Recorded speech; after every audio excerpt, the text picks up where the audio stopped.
Hello, church. Hey, I'm glad you're in your Circle Up host group. What a great time to talk about God's Word and what He wants to do in your life. Hey, the thing we're talking about this week is the parable of the sower, and that's kind of a misnomer. It's really the parable of the soils.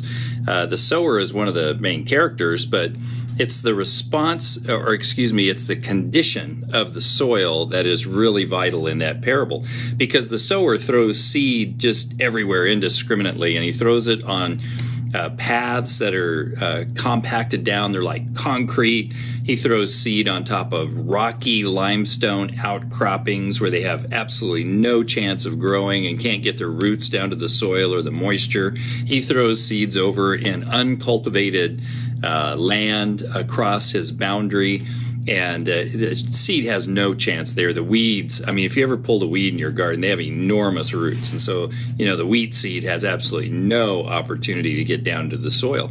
But the last soil that he sows on is the good soil. And what those soils stand for is, one is hard-hearted, the hard soil. Shallow-hearted is the rocky outcroppings. Half-hearted is, lives covered with weeds and thistles and thorns and briar bushes.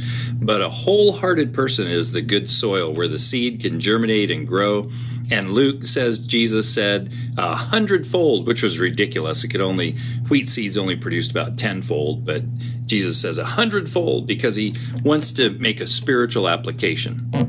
And what he's telling us is that you are responsible for the condition of your heart. I'm responsible for the condition of my heart. I can be hard-hearted, I can be shallow-hearted, I can be half-hearted, or I can be whole-hearted, devoted to Jesus Christ.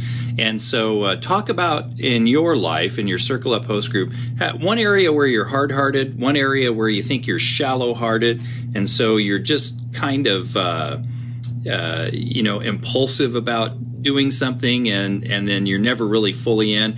Half-hearted in the thorns and the thistles. What's something that's really got your life that you need to let go of and release and push away? And then wholehearted. How are you doing in your wholehearted devotion to Christ? How is that impacting your life? And what do you love? What are you wholehearted about concerning God and His Word?